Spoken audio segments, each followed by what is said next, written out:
بھی عرب میں بیٹی والے ہی سلامی لیتے ہیں، دینا پڑتا ہے. اور ہمارے یہاں کیا ہے؟ بیٹا والے لیتے ہیں. ارے آپ سے شادی تو اسی لیے ہوئی ہے کہ آپ کماتے ہیں، بیوی کو کھلا سکتے ہیں، دین مور دے سکتے ہیں، اس کو گھر دے سکتے ہیں، اس کو کھلا پلا سکتے ہیں، عزت سے رکھ سکتے ہیں. تو آپ پر جو واجب تھی اس واجب کو آپ نے ان پر ڈال دیا. برکت کا کوئی راستہ نہیں. حضور صلی اللہ علیہ وسلم نے فرمایا، آپ کے سامنے حدیث پڑھی گئی، ان اعظم النکاح برکہ ایسرہ مور، جس میں کم خرچ ہو.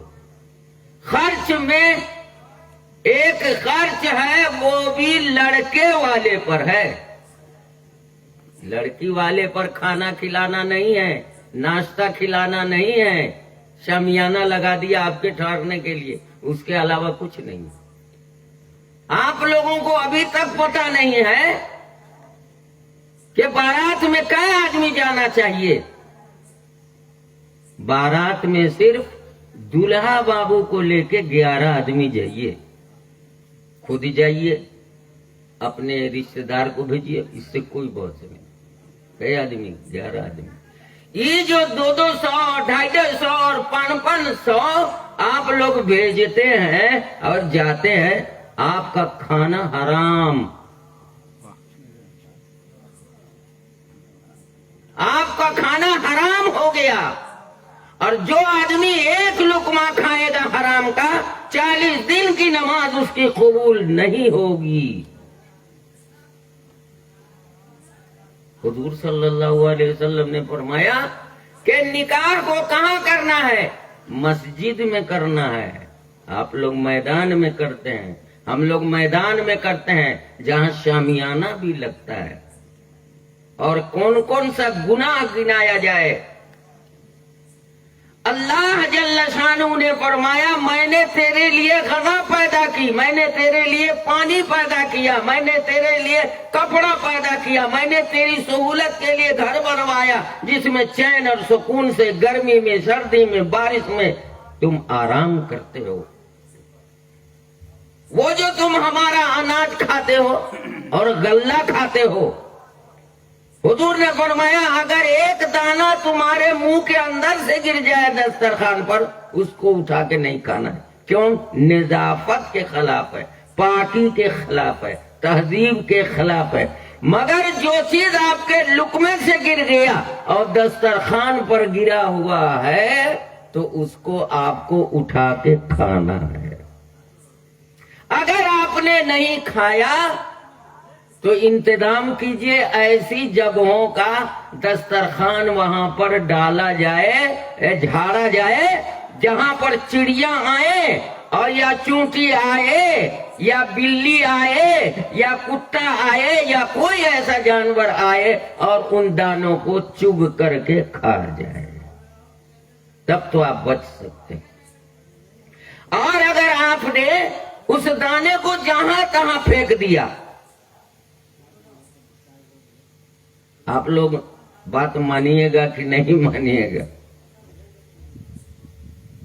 مدرسے میں کھانا ہوتا ہے، بچے پلیٹ لے کے جاتے ہیں تو کل پر دھوتے ہیں. آئیے کسی دن دیکھ لیجئے،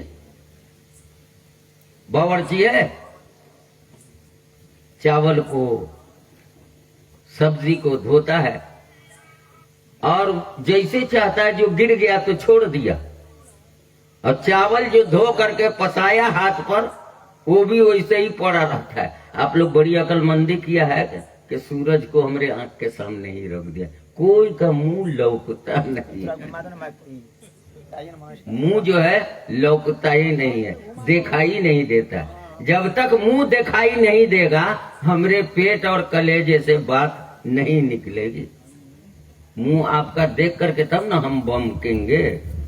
بات سمجھ میں آئی کہ نہیں آئی؟ تو کہہ یہ رہے تھے کہ آپ جب جائیں گے تو بچے بھی پلیٹ دھوتے ہیں، ہاتھ دھوتے ہیں جیسے تیسے. اس کو ہر دن ہم کھانا سے پہلے رہتے ہیں. تو وہ جو بچہ سب گرایا رہتا ہے تو یہ سمجھتے ہیں کہ یہ مدرسے کا بچہ ہماری اولاد سے زیادہ پاور کی ہے. تو کبھی بول دیتے ہیں کبھی بگڑ جاتے ہیں. کیا کم وقت ہو, روز ہم سے تم کھٹواتا ہے اور روز چاول گلائے رہتا ہے, اس پر اگر تمہارا پاؤں پڑ گیا اور بے عزتی ہو گئی تو یوں سمجھ لو اللہ تعالی جل شانہ قیامت کے دن فرمائیں گے کہ جس دانے کو تم نے گرایا تھا اٹھایا نہیں, اس پر لوگوں کے پاؤں پڑے, اس میں سے صرف ایک دانہ بناؤ.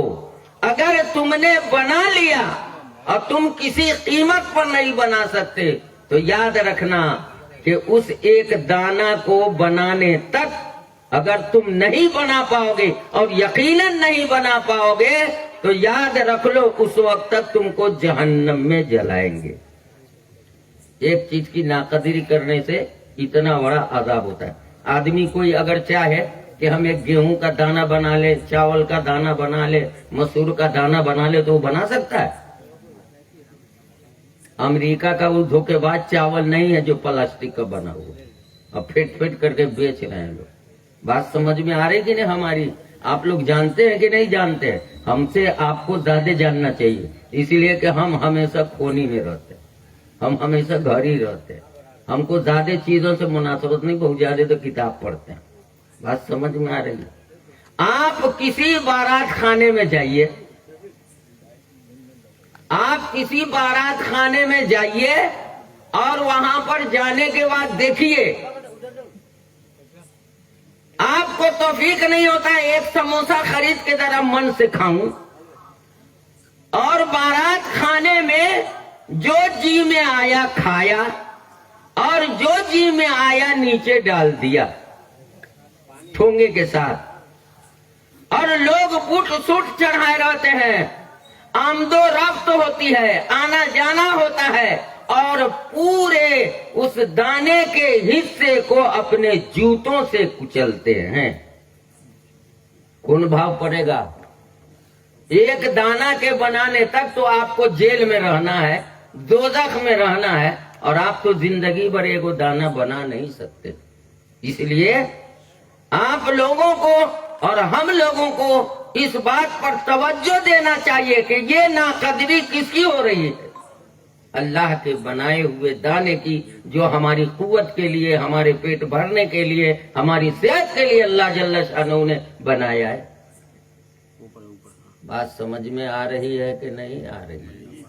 آ رہی. بہشتی زیور جانتے ہیں نا؟ بہشتی زیور کتاب جانتے ہیں نا؟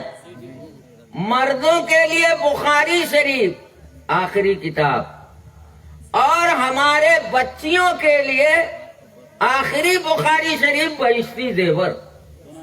ہر مدرسے میں, ہر مکتب میں بچیوں کو بہشتی زیور پڑھایا جاتا تھا. بچی اس لیے نہیں پڑھتی کہ ہم جیسے مولوی ہیں انہوں نے بہشتی زیور کو اٹھا دیا. مولوی کیا خرابی سمجھ میں؟